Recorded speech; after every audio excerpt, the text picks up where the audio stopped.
जोहार दोस्तों, teaching academy में आप लोगों को स्वागत है। आज फिर से हम लेकर के आए हैं वायुमंडल का संरचना। इसके पहले हम लोग वायुमंडल का संगठन पढ़ चुके हैं। वायुमंडल के संगठन में विभिन्न गैसें, अस्थायी गैस के बारे में हम लोग चर्चा कर चुके हैं।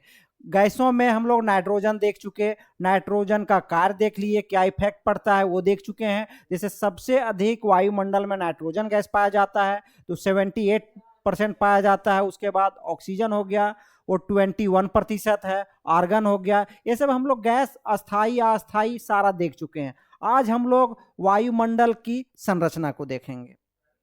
देखिए, वायुमंडल का संरचना है का, तो वायुमंडल का संरचना में अगर देखा जाए तो वायुमंडल एक विभिन्न प्रकार के एक स्तर में विभाजित किया गया है। जो लंबवत मतलब लंबवत डिवाइड किया गया है, उसको हम लोग ऊंचाई के अनुसार उसमें ताप, दाब के क्रमिक ह्रास और परिवर्तन के अनुसार वायुमंडल के विभिन्न परतों को विभाजित किया जाता है। वो हम लोग अब इसका विस्तार से अध्ययन करते हैं। ठीक है, देखिए सबसे पहले थोड़ा सा आप लोग को हम समझा देना चाहते हैं, ध्यान रखिएगा।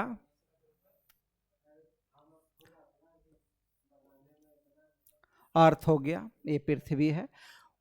अर्थ में सब वायुमंडल का हम लोग संगठन देख चुके हैं। वायुमंडल के संरचना में क्या है, तो देखिए क्या होता है। तो वायुमंडल में वायु के अनेक सेकेंद्रीय परतें हैं जो घनत्व एवं तापमान के दृष्टि से एक दूसरे से भिन्न है। ठीक है, तो क्या होता है इसमें, देखिए सबसे निचला परत को बोला जाता है, इसके पहले हम आप लोग का कुछ बता चुके हैं, क्षोभ मंडल।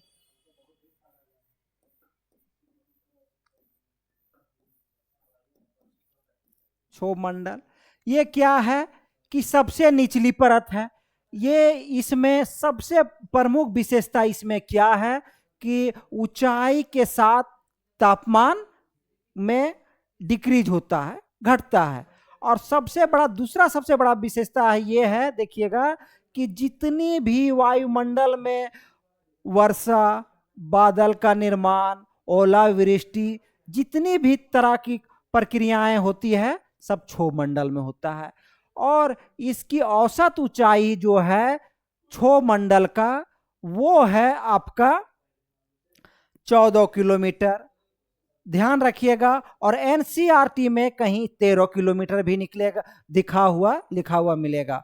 और अगर ऑप्शन में आता है 13 और 14, तो एनसीईआरटी में इसकी औसत ऊंचाई 13 किलोमीटर है। ठीक है, उसके बाद इसका विषुवत रेखा पर ऊंचाई इसकी कितनी है, 18 किलोमीटर। और ध्रुवीय क्षेत्र में इसकी ऊंचाई है 8 किलोमीटर। ध्रुवीय क्षेत्र में कितनी है, 8 किलोमीटर। ये हमेशा पूछा जाता है, औसत ऊंचाई, ध्रुवीय ऊंचाई और विषुवतरेखीय ऊंचाई। ठीक, और ये वायुमंडल में सबसे निचली परत है आपका क्षोभ मंडल है। और क्षोभ मंडल के औसत ऊंचाई हम लोग देख चुके हैं 14 किलोमीटर। तो क्षोभ मंडल के ऊपर में समताप मंडल है। क्या है, समताप मंडल।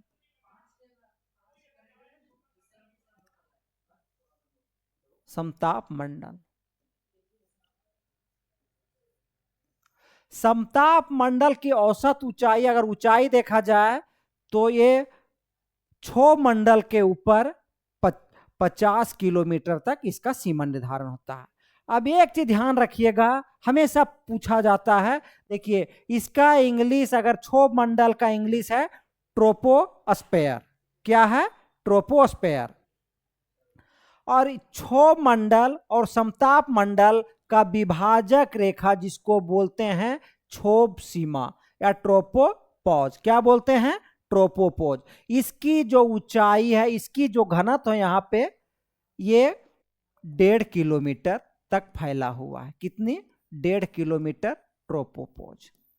हमेशा क्वेश्चन पूछता है, थोड़ा विस्तार से आप लोग ध्यान रखिए। अगर इतना गारंटी देते हैं कि जो हम आपको बता दे रहे हैं ना टू द पॉइंट, वो आप लोग का हू बहू यही क्वेश्चन आएगा, इससे एक भी क्वेश्चन बाहर नहीं जाएगा। क्योंकि हम लोग एनसीईआरटी एक बार नहीं, हम लगभग 60 से 70 बार एनसीईआरटी पढ़ चुके हैं, इसलिए आप लोग का कंफ्यूजन होने की कोई जरूरत नहीं है। जो बताएं, एनसीईआरटी में इसका दिया हुआ औसत ऊंचाई 13 किलोमीटर और ध्रुवीय क्षेत्र में ऊंचाई 8 किलोमीटर, विषुवतीय क्षेत्र में उसकी औसत ऊंचाई 18 किलोमीटर, क्षोभ सीमा समताप रेखा और समताप मंडल और क्षोभ मंडल का विभाजक रेखा है, जो जिसकी मोटाई 1.5 किलोमीटर है।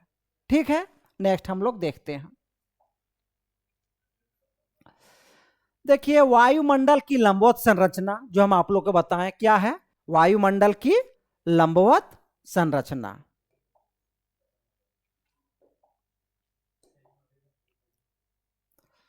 ठीक है, वायुमंडल की लंबवत संरचना को क्या बोलते हैं, एक मिनट ध्यान से देखिएगा आप लोग। वायुमंडल की यह लंबवत संरचना अध्ययन या सकेंद्रीय पेटियों के रूप में हम लोग किया जाता है, वायुमंडल की लंबवत। ठीक है, इन पेटियों का निर्धारण ताप परिवर्तन, वायु दाब के आधार पर किया जाता है। कोई भी समताप मंडल हो, क्षोभ मंडल हो, उसके ऊपर में आयन मंडल हो, आयतन मंडल हो, उसका निर्धारण हम लोग ताप और दाब के अनुसार करते हैं। सामान्यतः वायु के निम्न भाग में ताप का कर्मिक ह्रास होता है। कहाँ के निचले भाग में। ओजोन के क्षेत्र में तापमान में वृद्धि होती है, जो हम लोग समताप मंडल में देखेंगे। ठीक है, समताप मंडल में ही ओजोन गैस की परत पाई जाती है, जिसकी जो मोटाई है ना 20 किलोमीटर से 35 किलोमीटर के बीच, इसकी ऊंचाई में ये ज्यादा सांद्रता मात्रा में पाया जाता है। ठीक, इसके ऊपर पुनः तापमान में फिर कमी आती है। फिर अगर चले जाते हैं आप मध्य मंडल में, तो फिर तापमान में क्या होता है, कर्मिक ह्रास होता है। और अंततः बाह्य वायुमंडल में तापीय वृद्धि होती है, देखी जाती है। वायुमंडल को मुख्यतः सामान्यतः 6 सकेंद्रीय पेटियों में विभाजित किया जाता है।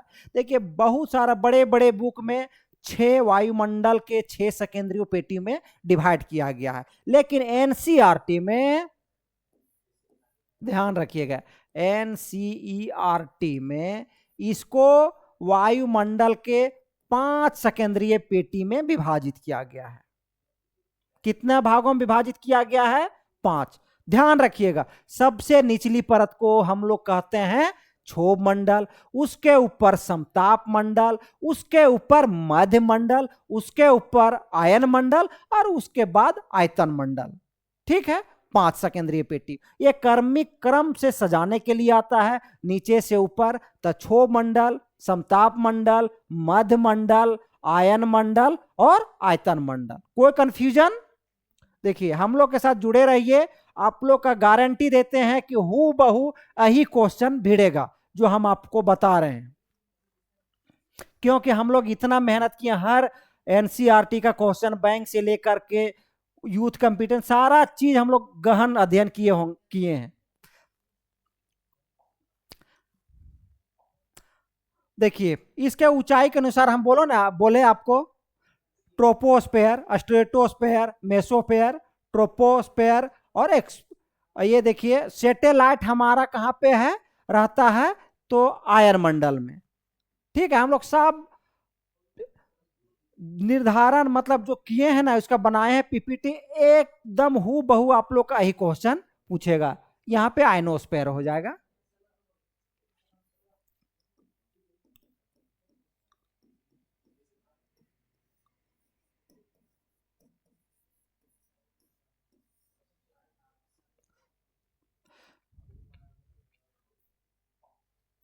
नेक्स्ट देखिए, वायुमंडल के 6 सकेंद्रीय पेटी है ना, उसमें हम आप लोग थोड़ा सा डिफाइन करते हैं। और जो ऊंचाई बताएं आप लोग का 8 किलोमीटर ध्रुवीय क्षेत्र में, 18 किलोमीटर विषुवतीय रेखीय क्षेत्र में। इसका विशेषता कर्मिक ह्रास होता है किसका, तापमान का। 165 मीटर के ऊंचाई पर 1 डिग्री सेल्सियस तापमान कम हो जाता है। ठीक है, और अगर 1000 मीटर के ऊंचाई में जाते हैं तो कितना कम होगा? तो 6.5 डिग्री सेल्सियस। और सबसे ध्यान रखिएगा, इसका ऊपरी सतह का तापमान कितना पाया जाता है? तो माइनस में हो जाता है, ध्यान रखिएगा, -60 डिग्री सेल्सियस। और मौसम संबंधी सभी घटनाएं क्षोभ मंडल में ही होता है, सबसे बड़ा विशेषता है। अगर क्वेश्चन आएगा स्टेटमेंट में, क्या मौसम संबंधित सभी घटनाएं क्षोभ मंडल में होता है? तो हाँ, होता है, ध्यान रखिएगा। बादल का निर्माण, वाष्पीकरण होना, सारा चीज, ओलावृष्टि, कुहासा, सारा चीज यही होगा। उसके बाद हम आप लोग को बताएं, क्षोभ मंडल और समताप मंडल का जो विभाजक रेखा है, जिसको बोलते हैं क्षोभ सीमा। क्या बोलते हैं? ट्रोपोपॉज, इंग्लिश में ट्रोपोपॉज और क्षोभ सीमा, जिसकी मोटाई कितनी है? तो 1.5 किलोमीटर। कितनी है? 1.5 किलोमीटर। ये थोड़ा सा आगे हम लोग विस्तार से इसका अध्ययन करेंगे, हल्का सा आप लोग थोड़ा सा देखते जाइए। समताप मंडल जिसको बोलते हैं स्ट्रेटोस्फेयर, इसमें ऊंचाई कितना है? तो क्षोभ मंडल के ऊपर ये 50 किलोमीटर के ऊंचाई तक पाया जाता है। यहां क्या होता है? तापमान में वृद्धि होता है। क्या होता है यहां पे? तापमान में वृद्धि होता है। कारण क्या है? क्या हम पहले भी बार बार बता चुके हैं, कारण है यहां पे ओजोन गैस की परत पाया जाना। कहां पे पाया जाता है ओजोन गैस? तो समताप मंडल में। ठीक है,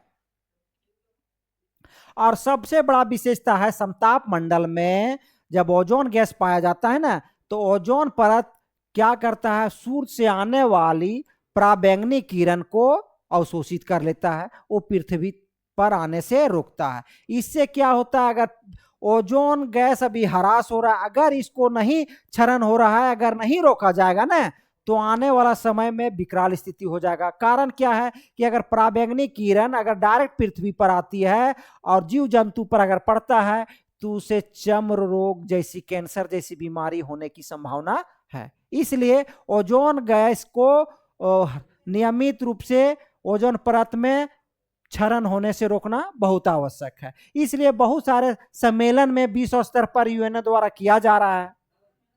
ठीक है, ध्यान रखिएगा। और यहाँ पे क्या करता है ओजोन परत? सूर्य से आने वाली अल्ट्रावायलेट किरण को अवशोषित करता है।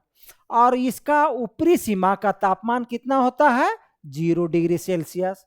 हम पहले बता चुके हैं कि समताप मंडल में क्या होता है? ऊंचाई बढ़ने के साथ तापमान में वृद्धि होती है। ठीक है, और उसके पहले क्षोभ मंडल में ऊंचाई बढ़ने के साथ तापमान में क्रमिक ह्रास होता है। और इसके बाद हम थोड़ा सा आप लोग का फिर से समझा देना चाहते हैं। देखिए,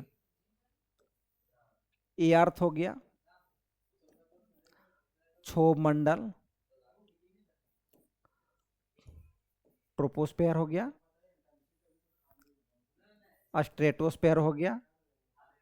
देखिए ये 18 किलोमीटर, 50 किलोमीटर। उसके ऊपर में यहां ये हो गया मध्य मंडल।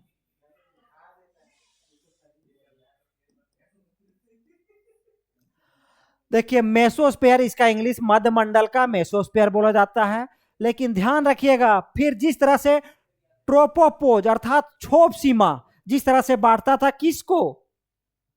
क्षोभ मंडल और समताप मंडल को, इसी प्रकार से समताप मंडल और मध्य मंडल का विभाजक रेखा का नाम है क्या? तो समताप सीमा या स्ट्रेटोपोज। ठीक है, देख है ना स्ट्रेटोपोज की। और जिसकी मोटाई कितनी है? इसकी मोटाई 5 किलोमीटर है। हमेशा पूछा जाएगा कि समताप सीमा की मोटाई कितनी है? 5 किलोमीटर।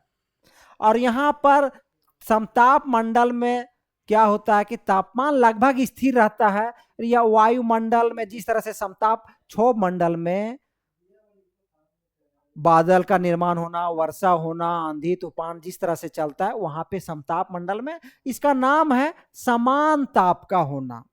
इसलिए यहां पे वायुयान के लिए अनुकूल दशाएं पाई जाती है। और मूल रूप से वायुयान कहां पे उड़ता है, तो ये समताप मंडल में ही उड़ता है। आप बताइए मध्यमंडल, मध्यमंडल की ऊंचाई कितना है, 50 से 80 किलोमीटर, 50 से 80 किलोमीटर। और इसमें क्या होता है, फिर पुनः तापमान में ह्रास होता है। क्या होता है इसमें, पुनः तापमान में क्रमिक ह्रास होने लगता है। मध्यमंडल में तापमान में क्रमिक ह्रास होता है, ध्यान रखिएगा, बार बार हम बोल रहे हैं। क्षोभ मंडल में जिस तरह से तापमान में ह्रास हुआ, उस तरह से मध्यमंडल में तापमान में क्रमिक ह्रास होता है। और समताप मंडल में तापमान में वृद्धि होता है, कारण हम बता चुके हैं। उसके बाद ऊपरी तापमान जिसका किसका, मध्यमंडल का कितना है, -85 डिग्री सेल्सियस। यहां पे उल्काएं जलकर समाप्त हो जाती यही मध्य मंडल में। उसके बाद फिर मध्य सीमा, देखिए ध्यान रखिएगा, हम लोग इसका विस्तृत अध्ययन करेंगे आगे, थोड़ा छोटा छोटा बताते जा रहे हैं। देखिए फिर मध्य मंडल और आयन मंडल के बीच एक विभाजक रेखा होता है, तापमान दाब में फिर परिवर्तन आ जाता है, तो उसका विभाजक रेखा का नाम क्या है, मध्य सीमा या मेसोपॉज। ठीक है, जिसकी मोटाई कितनी है, 10 किलोमीटर। कितना है, 10 किलोमीटर। उसके बाद आ जाइए तापमंडल। तापमंडल में दो भागों में बांटा जाता है हमको, देखिए आयन मंडल और आयतन मंडल। तो इसका ऊंचाई 80 से 500 किलोमीटर है। यहाँ पे तापमान में वृद्धि होती है और ऊपरी तापमान लगभग 95 डिग्री सेल्सियस पाया जाता है। और रेडियो संचार यहीं पे होना संभव है। हम लोग आयन मंडल जब पढ़ेंगे ना विस्तार से, तो उसमें चर्चा करेंगे। उसके बाद बाह्य मंडल, ये 500 से लगभग 200 किलोमीटर तक है। देखिए आगे हम लोग इसका विस्तार से अध्ययन करते हैं। चुंबकीय मंडल थोड़ा थोड़ा सा हम लोग क्षोभ सीमा का हम लोग विस्तार दे दिए हैं। यहाँ पे देख लीजिएगा आप लोग, 1.5 किलोमीटर, 5 किलोमीटर और 10 किलोमीटर मध्य सीमा। अब उपरोक्त थोड़ा थोड़ा हम लोग देखें। अब आ जाइए हम लोग विस्तार से। देखिए उपरोक्त तीनों संक्रमण पेटियां दर्शाई गई है। इसकी सबसे बड़ी विशेषता यह है कि तापीय स्थिरता होती है। यहाँ पे क्षोभ मंडल समताप मंडल के बीच में क्षोभ सीमा, समताप मंडल तथा मध्य मंडल के बीच में समताप सीमा। ठीक है, क्या है, समताप सीमा। और मध्य मंडल और ताप मंडल के बीच में मध्य सीमा पाया जाता है। इन तीनों की मोटाई क्रमशः लगभग क्या है, 1.5 किलोमीटर, 5 किलोमीटर और 10 किलोमीटर क्रमशः, थोड़ा सा ध्यान रखिएगा। अब आ जाते हैं हम लोग विस्तार से अध्ययन करेंगे। देखिए हम इसके पहले आप लोग को थोड़ा बता देना चाहते हैं। मूल रूप से अगर वायुमंडल का संरचना अगर देखते हैं तो उसको दो भागों में बांट सकते हैं। एक होता है सममंडल और दूसरा होता है विषम मंडल। तो सममंडल में क्या होता है, एक निश्चित आयतन में गैस, ताप, दाब पाया जाता है, जिसको हम बोलते हैं हम लोग सममंडल। और सममंडल के अंतर्गत ही ये तीनों आता है। कौन कौन, तो क्षोभ मंडल, समताप मंडल और मध्य मंडल। उसके बाद विषम मंडल में, जिसको आयतन मंडल, आयन मंडल और आयतन मंडल कहते हैं, वो बाह्य मंडल है, उसको हम लोग विस्तृत चर्चा करेंगे। क्षोभ मंडल थोड़ा सा हम लोग देख लीजिए। क्षोभ मंडल वायुमंडल की सबसे निचली परत है, बार बार बता रहे हैं, जिसे इसके अशांत स्वभाव के कारण संवहन मंडल भी कहते हैं। यहाँ पे अशांत स्वभाव मतलब यहाँ पे बादल का बनना, बादल निर्माण होना, उसके बाद वर्षा होना, चक्रवात चलना, बहुत सारे विभिन्न प्रकार के चक्रवात पढ़ेंगे तो हम लोग देखेंगे उसमें उसका विस्तार से अध्ययन करेंगे। क्योंकि जितने भी सारी मौसमी घटनाएं होती है कहाँ पे होती है, तो क्षोभ मंडल में होती है। अरे इसका नाम क्षोभ मंडल का एक परिवर्तन मंडल भी कह सकते हैं, क्योंकि सारा परिवर्तन नहीं होता है। ठीक है, देखिए इस परत को ट्रोपोस्फियर नाम टिजरेंस डी बोर्ट महोदय ने दिया था। क्या दिया था, टिजरेंस डी बोर्ट महोदय।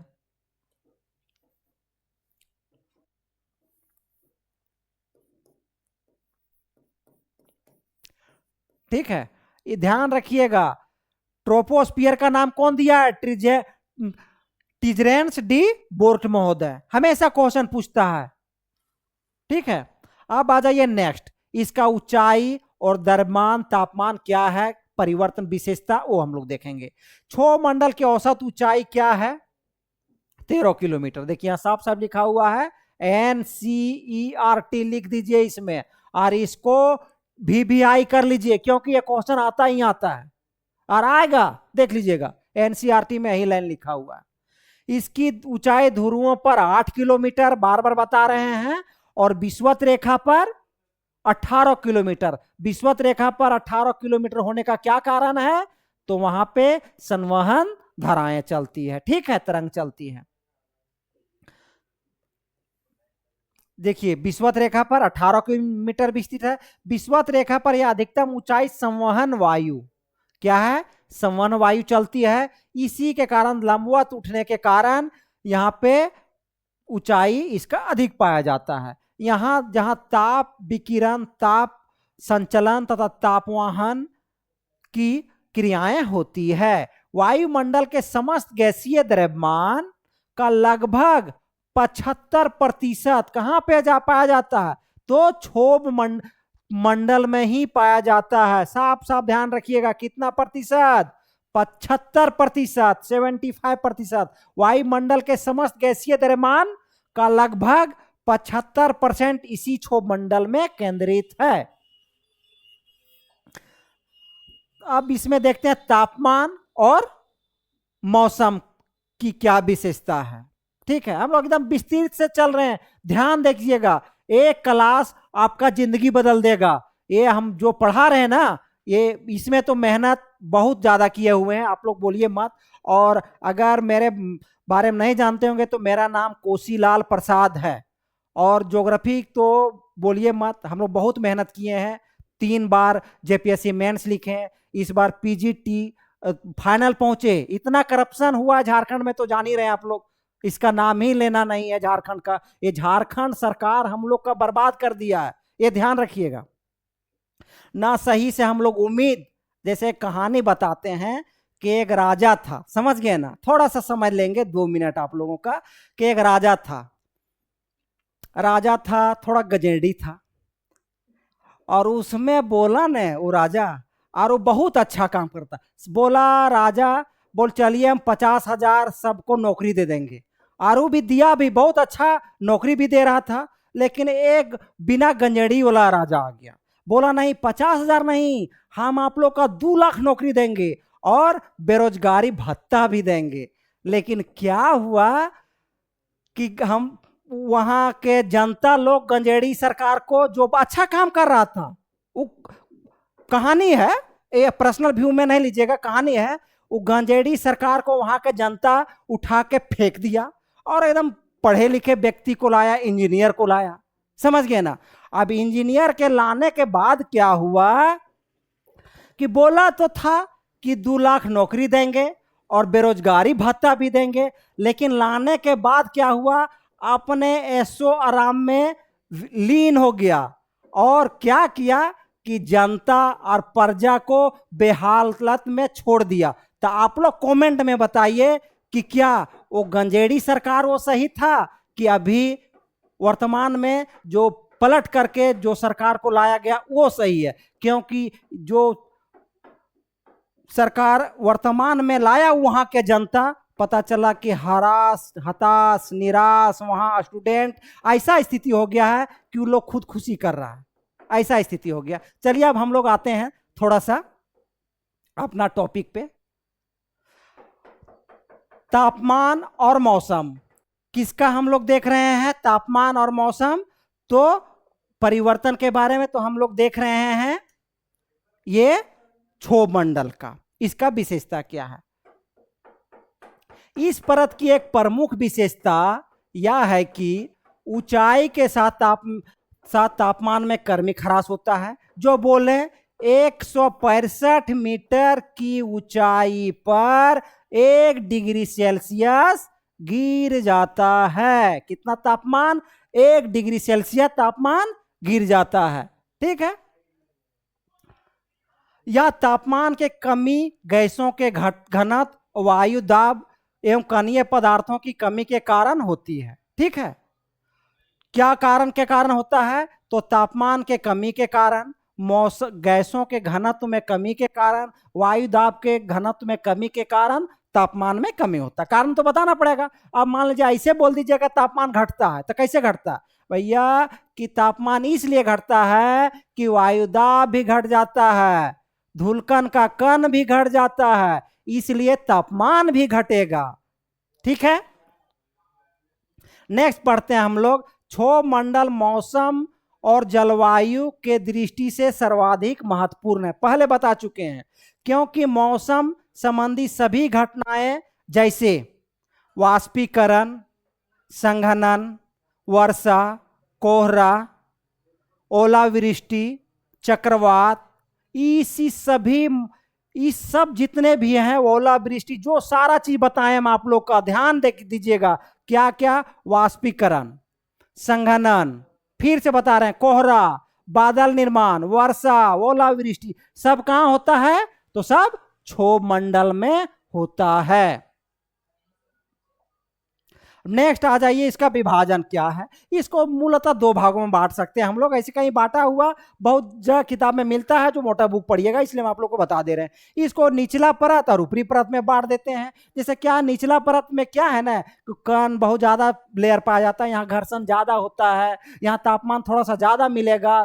ठीक है, इसलिए क्षोभ मंडल को कितने भागों में बांटे हैं? तो दो भागों में बांट दिए। निचली परत जिसकी ऊंचाई 1 से 3 किलोमीटर है, और ऊपरी परत तो जान ही रहे 3 किलोमीटर के ऊपर में क्षोभ मंडल जो है लगभग 18 किलोमीटर तक है, औसत 14 किलोमीटर। अब आ जाइए हम लोग समताप मंडल, जहां पे तापमान का समान होता है, मतलब तापमान समान होता है, इसलिए वहीं हवाई जहाज उड़ता है। ठीक है, समताप मंडल देखिए, इसको क्षोभ मंडल की ऊपरी परत है। इसकी खोज भी वही किए थे। कौन किए थे? टिजरेंस डी बोर्ट महोदय। कौन किए हैं? टिजरेंस डी बोर्ट महोदय ने किया था। यहाँ पे क्या होता है विशेषता, हम पहले भी बता चुके हैं कि समताप मंडल में ऊंचाई के साथ तापमान में क्या होता है? वृद्धि होता है। ठीक है, कारण क्या है? कि ओजोन गैस की वहां पे परत पाई जाती है। देखिए, यह तापीय वृद्धि मुख्य रूप से इस मंडल में मौजूद ओजोन गैस द्वारा सौर पराबैंगनी विकिरण तरंगों के अवशोषण तथा विरल घनत्व वाली हवाओं के कारण होती है। अब इसमें देखिए, यहाँ पे मौसम घटनाएं क्या होता है? तो यहाँ यह मंडल मौसमी घटनाओं जैसे बादल, वर्षा से क्या होता है? मुक्त होता है। यहाँ वायु मुख्य रूप से क्षैतिज दिशा में चलती है, ना कि लंबवत। सबसे बड़ा देखिए, हम लोग क्षोभ मंडल में क्या देखे? वायु लंबवत उठ रहा है। यहां पे क्या होता है? वायु क्षैतिज दिशा में चलता है। कैसा चलता है? वायु क्षैतिज दिशा में चलता है। इन्हीं शांत और स्थिर दशाओं के कारण क्या होता है? वायुयान के लिए समताप मंडल अनुकूल है। इन्हीं शांत जब वहां पेटी पाया जाता है, हवा स्थिर होता है और क्षैतिज चलता है, इसलिए यहां पे ये वायुयान के लिए अनुकूल दशा है। विशेष बादल कुछ कुछ पाए जाते हैं, उसको हम लोग देख लीजिए। कभी कभी यहां प्रबल संवहन धाराएं क्षोभ सीमा को तोड़कर थोड़ी जलवाष्प इस स्तर में लाती है, और इसी कारण कुछ विशेष प्रकार के बर्फ से निर्मित बादल समताप मंडल में दिखाई पड़ते हैं, जिन्हें क्या बोलते हैं? सीरस बादल बोलते हैं। क्या बोलते हैं? सीरस बादल और मदर ऑफ पर्ल क्लाउड। ध्यान रखिएगा, हमेशा पूछता है सीरस बादल का निर्माण कहाँ होता है, पर्ल क्लाउड का निर्माण कहाँ होता है? Mother of pearl cloud, mother of pearl cloud का निर्माण कहाँ होता है? और एक और नाम है नेक्रियस क्लाउड या नेक्टिलुसेंट। कहाँ होता है? नेक्रियस कहाँ होता है? तो ये होता है समताप मंडल में। सीरस बादल बहुत बार पूछा हुआ, सीरस बादल का निर्माण कहाँ होता है? तो समताप मंडल में होता है। नेक्रियस क्लाउड कहाँ होता है? तो समताप मंडल में होता है। उसके बाद मदर ऑफ पर्ल क्लाउड कहाँ पाया जाता है? तो समताप मंडल में पाया जाता है। कहाँ पाया जाता है ऐसा बादल? समताप मंडल में पाया जाता है। और बार बार हम बता रहे हैं ओजोन गैस के बारे में। कहाँ पाया जाता है? तो 20 से 35 किलो, समताप मंडल में 20 से 35 किलोमीटर की ऊंचाई तक ये इसकी मात्रा ज्यादा सघन पाई जाती है। और ये सबसे मुख्य कारण है इसका कि सूर्य से आने वाली पराबैंगनी किरण को अवशोषित करना। देख लीजिए, समताप मंडल में अत्यधिक ओजोन गैस वाली निचली परत को ओजोन मंडल की संज्ञा दी जाती है। ये 20 से 35 किलोमीटर की ऊंचाई तक विस्तृत है। यह परत पृथ्वी को हानिकारक पराबैंगनी किरणों से बचाती है। ध्यान रखिएगा। अब आ जाइए मध्यमंडल, जिसको बोलते हैं मेसोस्फेयर। हम बता चुके हैं आप लोग, समताप मंडल और मध्यमंडल के बीच मोटाई कितना किलोमीटर का है? तो 5 किलोमीटर का है। समताप मंडल और मध्यमंडल के बीच विभाजक रेखा का नाम क्या है? समताप सीमा या स्ट्रेटोपोज। बार बार बता चुके हैं, ठीक है। क्वेश्चन नहीं छूटेगा, ये ध्यान रखिए, क्वेश्चन नहीं छूटेगा, ये ध्यान रखिए। मध्यमंडल समताप मंडल के ऊपर स्थित है। यह वायुमंडल की वह परत है जहां तापमान फिर से घटता है। बोले थे हम आप लोग को पहले कि तापमान मध्यमंडल में क्या होता है? घटता है। इसका विशेषता क्या है? तो मध्यमंडल में ओजोन की कमी के कारण पुनः तापमान में पुनः ह्रास होने लगता है और यह इसे वायुमंडल की सबसे ठंडी परतों में से एक बनाता है, जहां तापमान लगभग -85 डिग्री सेल्सियस तक गिर जाता है। विशेष प्रकार के बादल भी यहाँ पाए जाते हैं। देख लीजिए, गर्मियों के दिनों में ध्रुवों के ऊपर नोक्टिलुसेंट बादल। क्या है? नोक्टिलुसेंट बादल या निशादीप्त बादल। सीरस बादल कहाँ हम लोग बोले? सीरस बादल मदर ऑफ पर्ल क्लाउड, तो समताप मंडल में। और नोक्टिलुसेंट बादल कहाँ पाया जाता है? तो नोक्टिलुसेंट बादल मध्यमंडल में पाया जाता है। ध्यान रखिएगा, नोक्टिलुसेंट मध्यमंडल। ये एक बार ध्यान रखिएगा, एक बार देखिए ना, ये आपको फिर वायुमंडल का संगठन हो, संरचना हो, आप लोग का चुटकी में याद आ जाएगा। नोक्टिलुसेंट बादल या निशादीप्त बादल कहां पाया जाता है? मध्यमंडल में। तो बादलों का निर्माण, इन बादलों का निर्माण कैसे होता है? तो उल्का पिंड के धूलकणों और संवहनीय प्रक्रिया के द्वारा होता है। इसके ऊपर लाई गई आर्द्रता के सहयोग से संघनन के द्वारा होता है। उल्का पिंड आमतौर पर इसी मंडल में जलकर राख हो जाते हैं। क्वेश्चन आएगा, उल्का पिंड कहां पे जलकर राख हो जाता है? तो मध्य मंडल में उल्का पिंड जलकर राख हो जाता है, ठीक है। तापमंडल, अब तापमंडल को दो भागों में हम लोग बांटे हैं, जान रहे हैं ना। इसके मध्य सीमा में से ठीक ऊपर होता है, देखिए तापमान मध्य मंडल के ऊपर जो मेसोपोज या मध्य सीमा बोलते हैं, जिसकी मोटाई हम आप लोग को पहले बता चुके हैं कितनी है? 10 किलोमीटर। ठीक मध्य सीमा के ऊपर स्थित है। वायुमंडल के भाग को तापमंडल कहते हैं ऊपर में। इसमें बढ़ती ऊंचाई के साथ क्या होता है? तापमान में तीव्रता से वृद्धि होता है। किसमें? मध्यमंडल के बाद, अर्थात किसके बाद? मध्य सीमा मेसोपोज के बाद, जिसकी मोटाई 10 किलोमीटर। कम वायुमंडलीय घनत्व के कारण यहां वायुदाब न्यूनतम होता है। तापमंडल की विशेषता के आधार पर इसे दो भागों में वर्गीकृत किया जाता है, आयन मंडल और आयतन मंडल या बाह्य मंडल जिसको बोलते हैं। अब आ जाइए आयन मंडल, ठीक है। आयन मंडल जैसे कि अगर देखा जाए तो आयन मंडल अगर एनसीईआरटी के अकॉर्डिंग चलिएगा तो मध्य मंडल के बाद हम लोग आयन मंडल देखते हैं, ठीक है, तो आयन मंडल का प्रमुख विशेषता क्या है?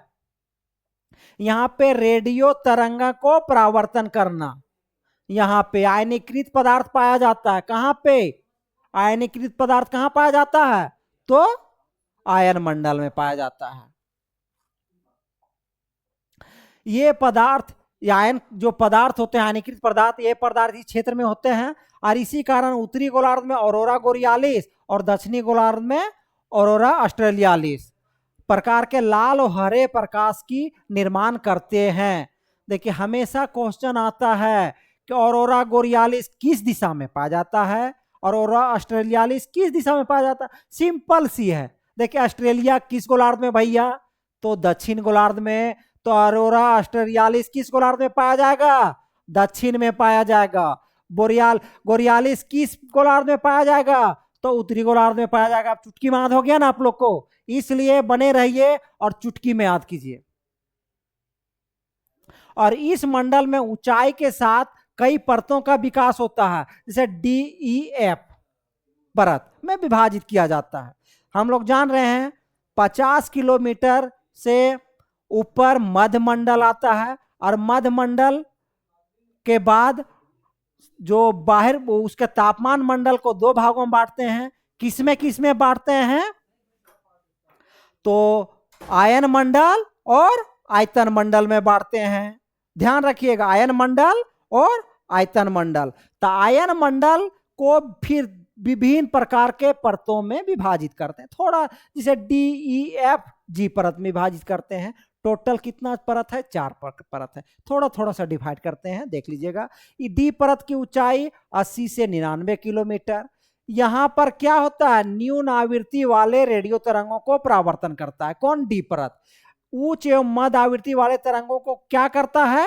ये अवशोषित कर लेता है। भैया हम रखेंगे इसको, अवशोषित कर लेता है। और न्यून आवृत्ति वाले परत को क्या करता है? परावर्तित कर लेता है। और सूर्यास्त के बाद जो डी परत होता है क्या हो जाता है?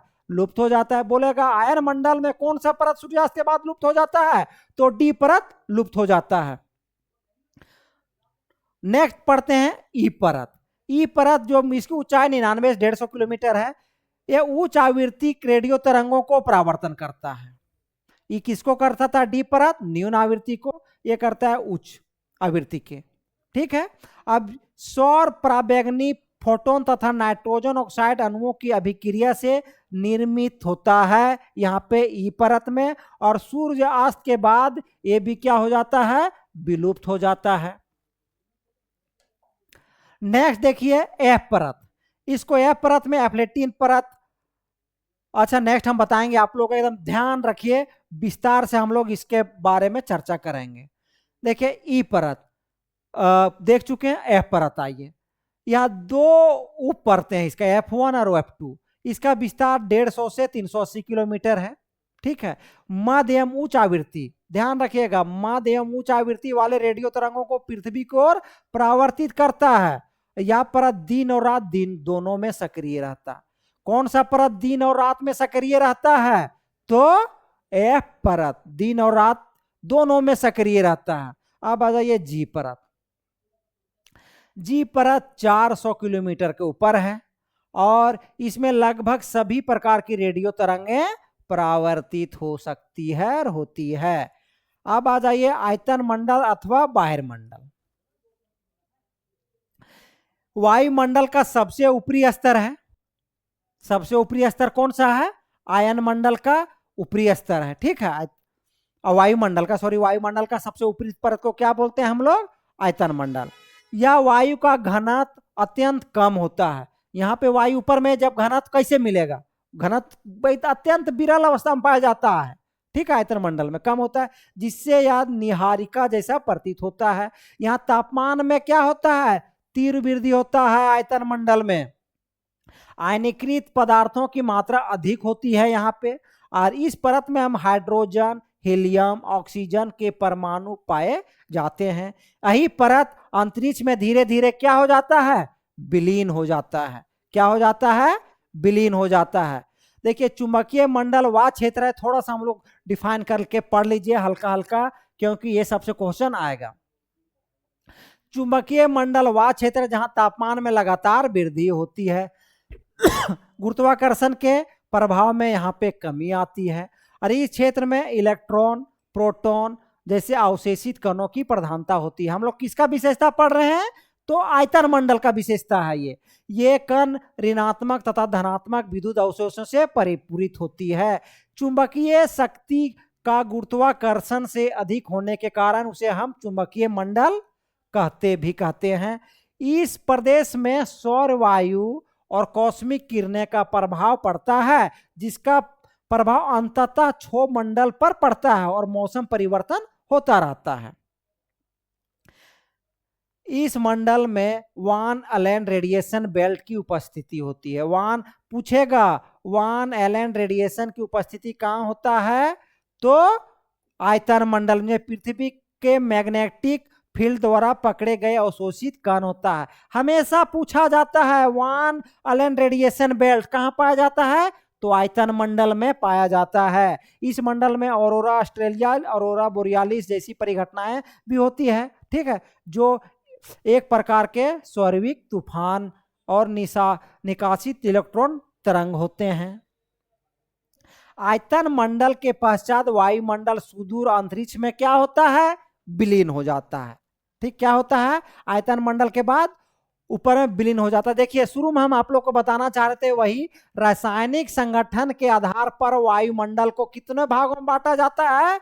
2 भागों में बांटा जाता है। क्वेश्चन आता है तापमान घनत्व के आधार पर कितने भागों में बांटे हम लोग? 5 भागों में बांटे। कितने भागों में बांटे? 5 भागों में बांटे। जो एनसीईआरटी में दिया हुआ है, क्वेश्चन आएगा तो वही मारिएगा 5। लेकिन अगर क्वेश्चन पूछ देगा कि रासायनिक संगठन के आधार पर वायुमंडल की संरचना को कितने भागों में बांटा जाता है? तो 2 भागों में बांटते हैं। किसमें? एक सममंडल और एक विषममंडल। सममंडल का विशेषता क्या है? इसकी रचना मुख्य रूप से ऑक्सीजन, नाइट्रोजन से हुई। जैसे सममंडल में मुख्य रूप से समान गैस वाली जो गैस पाई जाती है वो समान रूप से, जैसे नाइट्रोजन वो ज्यादा फ्लक्चुएट नहीं करता है, समान मात्रा में पाया जाता है। ऑक्सीजन ये सममंडल में पाया जाता है। इसके अतिरिक्त CO2, neon, helium, krypton, xenon, hydrogen भी होता है।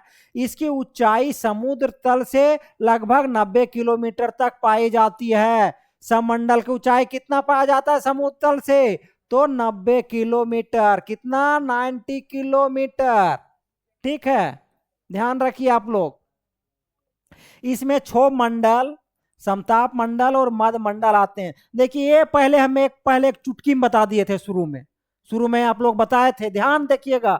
एक भी क्वेश्चन जो बोल दिए क्वेश्चन आ गया और वही आएगा, एक भी क्वेश्चन बाहर नहीं पूछेगा यहां से। दरअसल सममंडल में गैसों के अनुपात में परिवर्तन ना के बराबर होता है।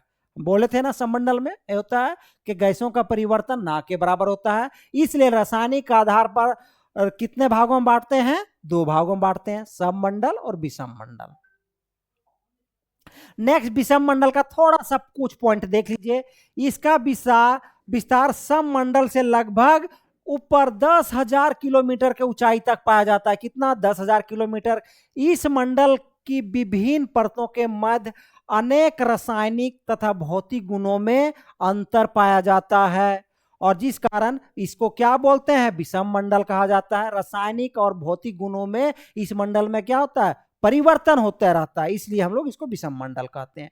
इसमें 4 परतें पाई जाती है: अणु प्रधान, परमाणु प्रधान, हीलियम स्तर और परमाणु हाइड्रोजन स्तर। ये हमेशा पूछता है कि अणु प्रधान जो है, जो नाइट्रोजन स्तर की ऊंचाई कितना है? तो 90 से 200 किलोमीटर। परमाणु प्रधान का 200 से 1100 किलोमीटर। हीलियम स्तर का 1100 से 3500 और परमाणु हाइड्रोजन का कितना है? तो ध्यान रखिएगा, 3500 से लगभग 10,000 किलोमीटर, मतलब अंतरिक्ष में विलीन हो जाता है। और ये ध्यान रखिएगा, आप लोग का ये वायुमंडल का हम संगठन पहले बता चुके हैं, आज वायुमंडल का संरचना बताएं और इस एनसीईआरटी का सारा निचोड़ है। एक भी क्वेश्चन अगर कोई भी बुक से निकालिएगा, यही क्वेश्चन सारा चीज मिलेगा। जो वायुमंडल का संगठन हो, संरचना का क्वेश्चन हो, तो यहीं से क्वेश्चन आएगा। और मेरा ही नोट से सारा ही क्वेश्चन मेरा ही नोट से बैठता है। हम आप लोग का नोट्स दिखाएंगे, आप स्पेशल बनाए हुए हैं भेजेंगे ग्रुप में, हर ग्रुप में सर्कुलेट होगा नोट्स। आप लोग को एग्जाम से पहले नोट्स भी मिल जाएगा। आप लोग हमारे साथ जुड़े रहिए। धन्यवाद।